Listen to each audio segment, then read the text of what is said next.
On a observé très brièvement les comètes, on a parlé de poussière cosmique, on a parlé de halos de polonium, de sédiments. On a parlé aussi très brièvement de celles dans les océans, même si on n'a pas fait de calcul là-dessus. Très brièvement aussi de l'être humain, on a parcouru. Mais avec tout ça, on s'aperçoit quoi? Qu'avec certains processus, on peut un peu montrer ou indiquer, en tout cas, que les cieux sont récents, que la Terre n'est pas très vieille, que l'humanité doit être récente aussi, et on pourrait parler maintenant de beaucoup de choses. Mais alors pourquoi, aujourd'hui, les scientifiques nous disent que tout cela est très vieux? J'aimerais partager avec vous la méthode scientifique. En science, on fait des observations. On fait des observations, sur la base de ces observations, on émet certaines hypothèses. Ensuite, on va faire des prédictions.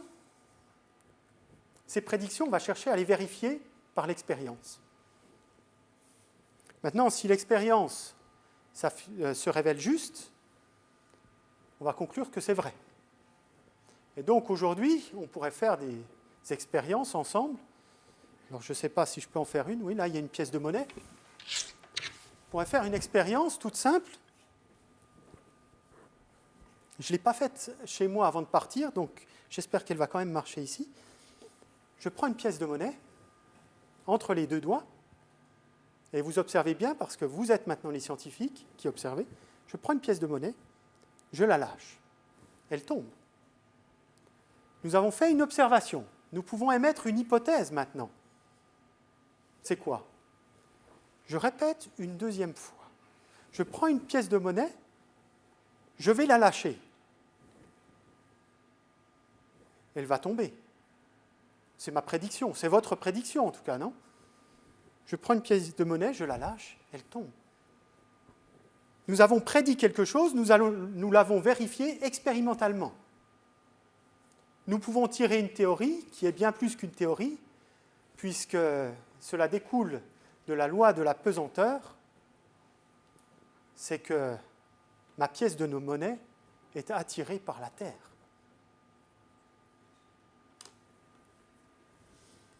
Maintenant, si mon expérience était révélée négative, ça m'aurait fortement ennuyé. Ça, c'est sûr. Et vous aussi. Si mon expérience avait été négative, j'aurais dû modifier mon hypothèse, modifier ma prédiction. Et donc, j'aurais dû arriver à une hypothèse modifiée et repartir sur de nouvelles prédictions et de nouvelles expériences. Voilà la façon dont on fonctionne au niveau de la science. Alors, vous pouvez peut-être comprendre que c'est difficile d'avoir des certitudes sur ce qui s'est passé il y a des millions d'années, ou à l'origine de la Terre et de l'univers. Pourquoi? Parce qu'on ne peut pas étudier le passé de façon directe.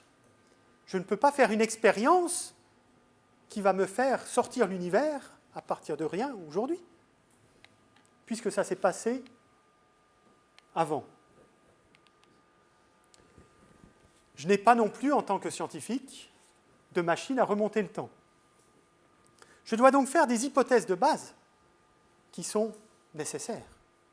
Des hypothèses de base qui vont être fortement influencées par mon opinion ou ce que je crois être juste. Comment cela aurait pu se passer? Et ensuite, sur la base de ma question « comment cela aurait pu se passer ?», je vais essayer de trouver ou de vérifier si certains indices me permettent de soutenir la thèse que je vais avancer. Tout cela pour introduire les méthodes de datation. Pourquoi? Parce que je pense que c'est exactement, c'est un enseignement tout à fait direct de ce que je viens de vous présenter. La méthode de datation au carbone 14, mais c'est quelque chose que l'on peut généraliser aux autres méthodes de datation, c'est une méthode qui date du milieu du siècle, enfin du siècle passé maintenant, nous sommes en l'an 2000 déjà, Et c'est une méthode qu'on utilise pour dater des restes carbonés. Et même Libby a obtenu le prix Nobel pour la datation au carbone 14. Alors, quand un savant veut mesurer l'âge de la Terre, par exemple, ou veut utiliser les méthodes de datation, il doit connaître 3 paramètres que j'ai déjà partagés avec vous tout à l'heure. Il doit connaître l'état actuel de l'objet en question, c'est-à-dire, par exemple, une quantité de sel dans les océans, il mesure. Il doit mesurer à quel taux se produit quelque chose de significatif, et ensuite, il doit connaître l'état à l'origine. Et en connaissant tous ces paramètres avec précision, on peut ensuite calculer l'âge d'un ou de plusieurs échantillons. Pour imager, on va prendre un exemple de bougie. Vous entrez dans une pièce, il y a une bougie d'allumée, vous la mesurez et elle fait 9 cm. C'est notre bougie à gauche ici. Vous restez dans la pièce 1 heure et vous vous apercevez qu'au bout d'1 heure, elle ne mesure plus que 6 cm. Elle s'est donc consumée à la vitesse de 3 cm à l'heure. Maintenant, la question que je vous pose, quelle est la taille de la bougie au moment où je l'ai allumée? Comment pouvez-vous savoir la taille de la bougie au moment où je l'ai allumée? Ou à quel moment je l'ai allumée? C'est plutôt la question, à quel moment je l'ai allumée? Je ne peux prédire le moment où j'ai allumé ma bougie que si je connais la taille initiale de ma bougie. Et comme ça, je peux remonter dans le temps. Mais si je ne connais pas la taille initiale de ma bougie, si je ne sais pas que ma bougie faisait 15 cm au départ, je ne peux pas déduire le moment où elle a été allumée. Si ma bougie faisait 10 cm quand je l'ai allumée, et que vous me dites elle a été allumée 2 heures avant, je vais vous dire non, c'est complètement faux. Donc on a besoin de savoir l'état initial et de mesurer l'état, bien sûr, aujourd'hui, et de mesurer un phénomène qui se passe, notre bougie qui se consume. Pour le carbone 14, c'est exactement la même chose. Alors qu'est-ce qui se passe pour le carbone 14 ? Ce matin, vous avez appris ce qu'était la génétique. Cet après-midi, vous allez apprendre un petit peu ce qu'est le carbone 14. Bien, le carbone 14, assez haut dans notre atmosphère, à 10 à 80 km, il y a des rayons cosmiques qui viennent bombarder la couche supérieure de l'atmosphère. Et donc, ces rayonnements cosmiques qui bombardent la couche supérieure de l'atmosphère vont produire des neutrons qui, eux, vont aller bombarder des atomes d'azote, N14, qui vont produire du radiocarbone, C14. Carbone 14 et un proton, bon ça on oublie, on n'en a pas besoin. Enfin, il ne faut pas que je dise oublier pour des physiciens, parce que quand on a une équation, on n'oublie rien. Donc, on produit, enfin, ces neutrons vont produire du carbone 14. Maintenant, le carbone 14, qui se trouve à l'état libre dans l'atmosphère, et le carbone 12 aussi, il va être absorbé par des plantes. Vous avez les plantes avec la photosynthèse qui absorbent du CO2, donc du carbone C qui peut être 14 ou 12, et donc elles vont avoir un certain taux de carbone 14, un certain taux de carbone 12. Si mon cheval là, mange des végétaux, il va aussi automatiquement avoir du carbone 14 et du carbone 12. Maintenant, à la mort de mon animal, les atomes de carbone vont se désintégrer et ne seront plus remplacés. Pourquoi ? Tout simplement parce qu'il arrête de manger. Un cheval mort ne mange plus. Là, on est d'accord. Ça va bien.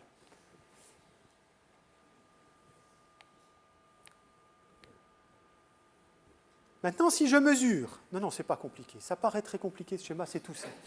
Si je mesure à la mort d'un organisme vivant le taux de carbone 14, le taux de carbone 12, je vais avoir un rapport carbone 14, carbone 12.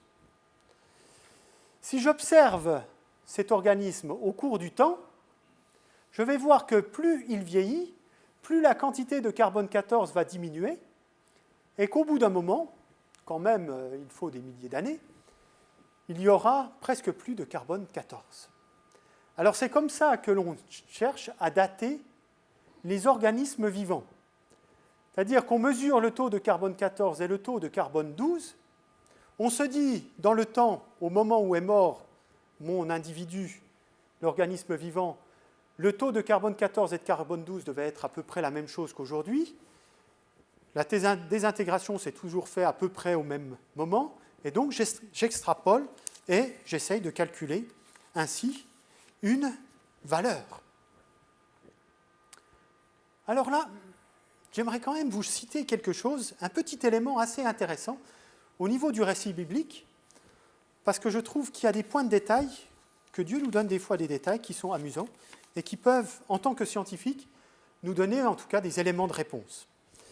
Dans Genèse 1, au verset 7 et 8, Dieu parle d'une étendue que Dieu appelle ciel, donc il nous parle du ciel, et Dieu nous dit qu'il sépare les eaux en dessous du ciel des eaux qui sont au-dessus du ciel. Donc en dessous du ciel, sur la terre, au-dessus du ciel, dans l'atmosphère, deux masses d'eau significatives nous sont rapportées dans la Bible. Est-ce que vous avez déjà réfléchi à l'eau qui était sur terre et dans les airs? Eh bien, de l'eau, on en trouve dans les océans. C'est vrai, il y en a beaucoup. Il y en a plus de 97% de l'eau totale présente sur la Terre et dans l'atmosphère. Plus de 97% se trouve dans les océans. Il y a plus de 2% d'eau qui est contenue dans les glaciers. 0,63% dans les nappes phréatiques. 0,015% dans les lacs et les fleuves. Et enfin, dans l'atmosphère, 0,001%. Ça veut dire que si l'on considère l'eau qui se trouve en dessous du ciel,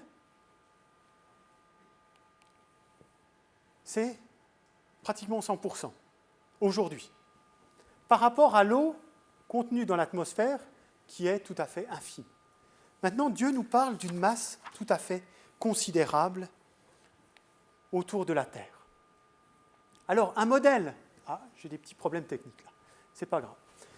Un modèle que nous avançons en tant que scientifiques créationnistes sur la période et sur un petit peu la planète qui nous est présentée dans Genèse 1, en tout cas avant le déluge, c'est que la Terre, donc bien sûr autour de la Terre le ciel, aurait été entourée par une quantité significative d'eau, une voûte de vapeur d'eau,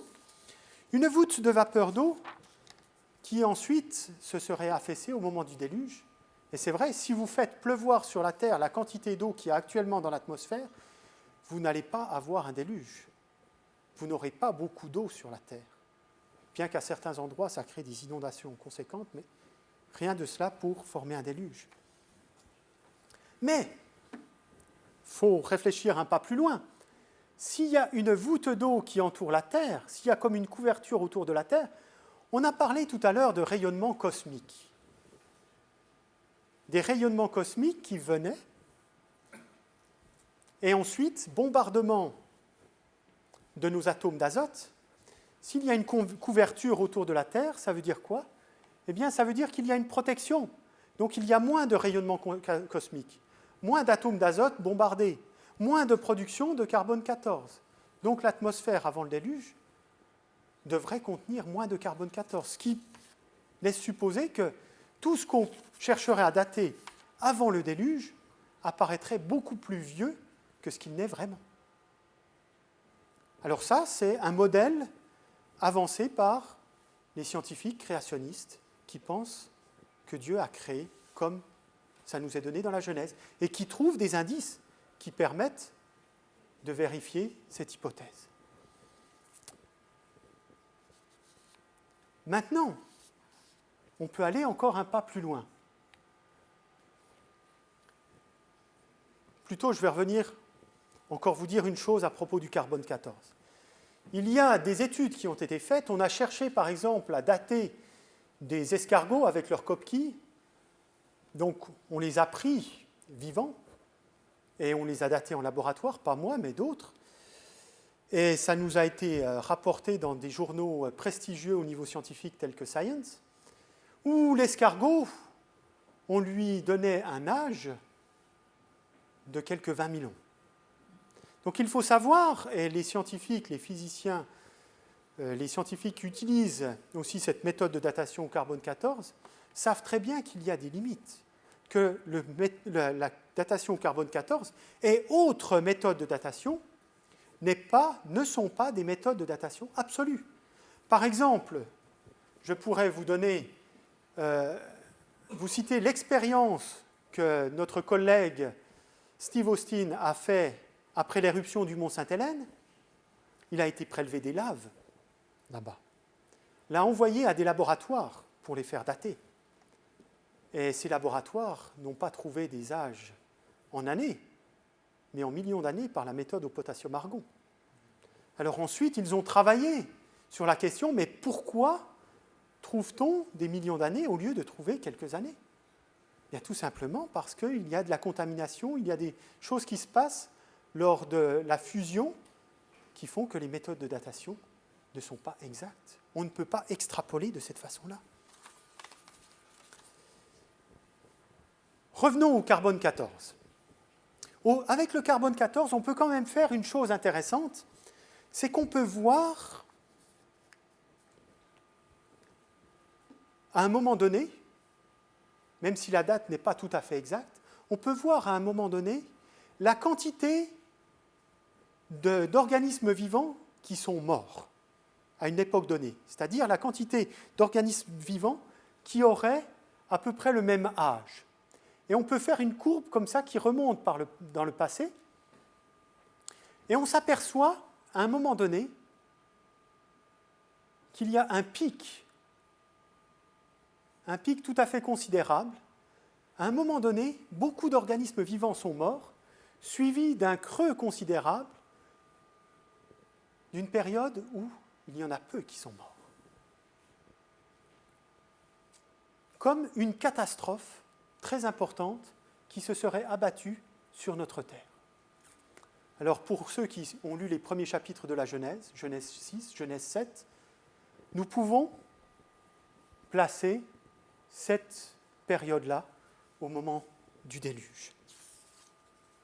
Et ensuite, donc, une repopulation de nouveau de la Terre, de notre planète, à partir de ce moment-là, et une repopulation qui s'est faite, parce qu'on peut étudier non seulement la quantité d'échantillons, mais l'origine des échantillons, qui s'est faite à partir du Moyen-Orient.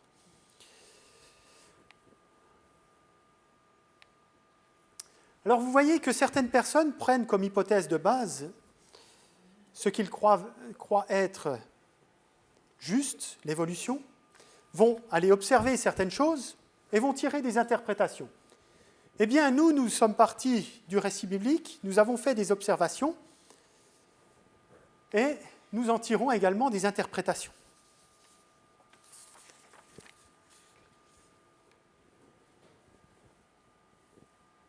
En termes d'évolution, il y a quand même quelque chose qu'il faut savoir, c'est que les observations que l'on nous présente sont toutes d'accord sur un point, c'est qu'il ne faut pas confondre entre macro et micro-évolution.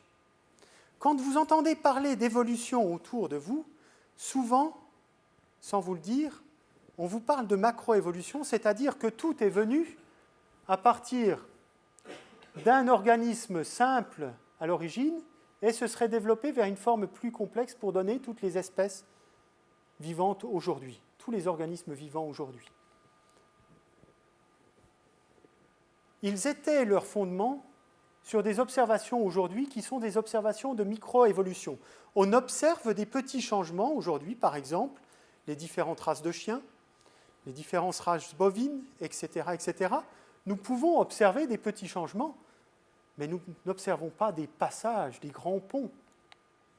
Et ainsi, nous ne pouvons certainement pas extrapoler ce que nous observons aujourd'hui, qui est une transformation de structures déjà existantes, pour dire, ah bien, au cours du temps, il doit y avoir accumulation de nouvelles structures.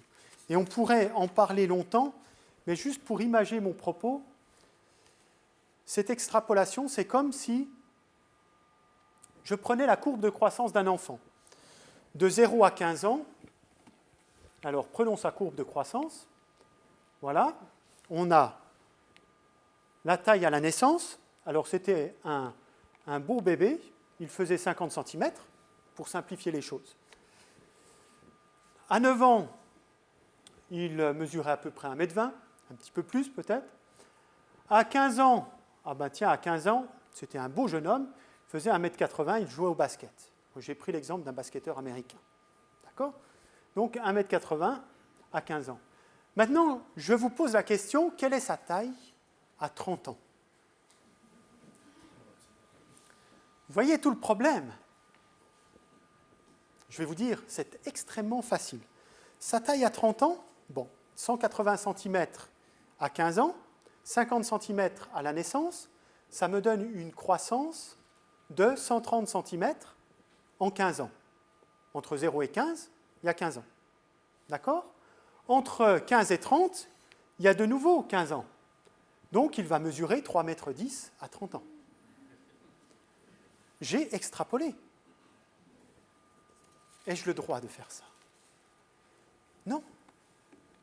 Il y a des limites que nous connaissons aujourd'hui sur la croissance que nous ne pouvons pas dépasser. Mais vous voyez le problème, c'est que aujourd'hui, sur la base des petites transformations que l'on voit, on nous dit qu'on peut remonter dans le passé en extrapolant et ainsi déduire que tout vient d'un ancêtre commun. Une citation assez intéressante et amusante.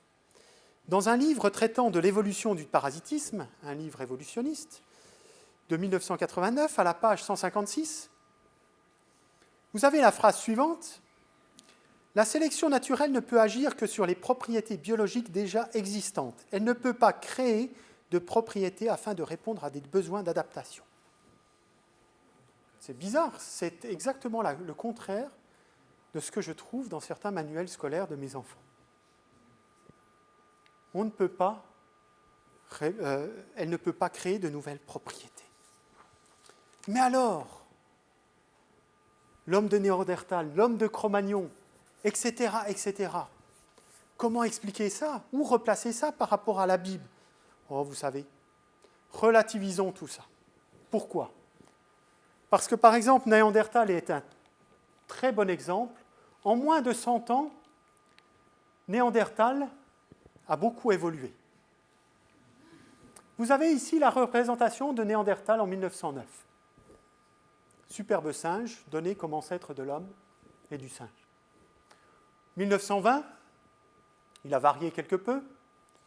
1930, il s'est sérieusement relevé. En 1960, il est devenu un guerrier très chasseur, un peu primitif, c'est vrai. 1980, il était encore assez poilu, avec des longs cheveux. Et aujourd'hui, il est un homme comme vous et moi, à qui on pourrait mettre un chapeau, un beau costume, l'envoyer dans le métro, et personne ne remarquerait qu'il est différent.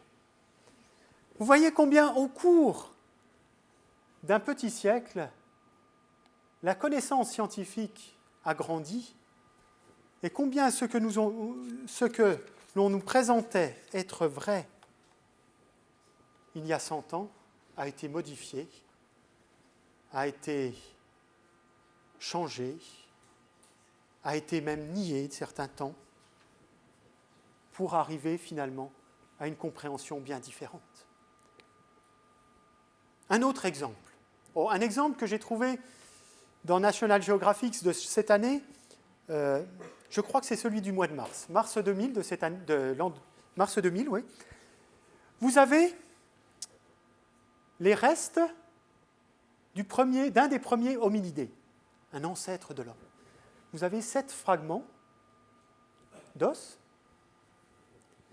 Et National Geographic s'est livré à une expérience très intéressante qui a été de demander à 4 artistes de redessiner le portrait en entier du premier hominidé. Le premier artiste s'est mis au travail et a dessiné. Le deuxième également. Le troisième aussi. Et le quatrième a continué. Et si vous voulez, c'est dans la rubrique En coulisses de National Geographic, page 132, vers la fin du magazine en tout cas. Vous allez trouver donc ces 4 représentations avec, pour certains, quelque chose qui ressemble beaucoup plus à un singe, pour d'autres, quelque chose beaucoup plus à un homme, quoique le nez là soit quelque peu bizarre. Mais si vous faites abstraction du nez, moi je peux vous amener dans la région parisienne vers des gens qui ressemblent à peu près à cela. Maintenant, tous ces dessins faits à partir de quoi? À partir de ces bouts d'os. Ce que l'on pense être vrai à un moment donné. Comment cela aurait pu se passer?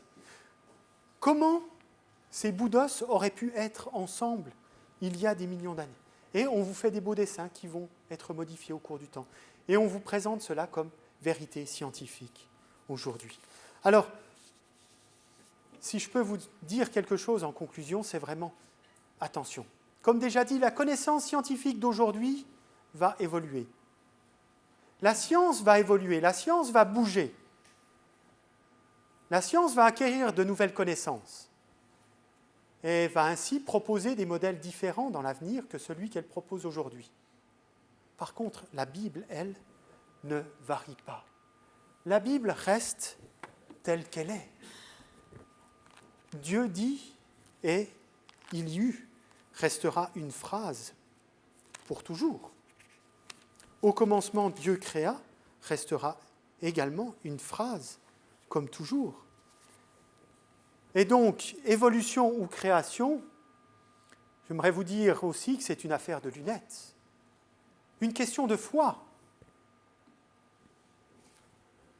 Ce que vous croyez s'être passé. Nous observons les mêmes choses entre évolutionnistes et créationnistes. Là où ça diverge, c'est l'interprétation. Alors maintenant, faut-il plus de foi pour croire en l'évolution ou pour croire en la création? Faut-il plus de foi pour croire que, envers et contre tout, la Terre doit être très vieille, même si 80% des données physiques semblent montrer le contraire?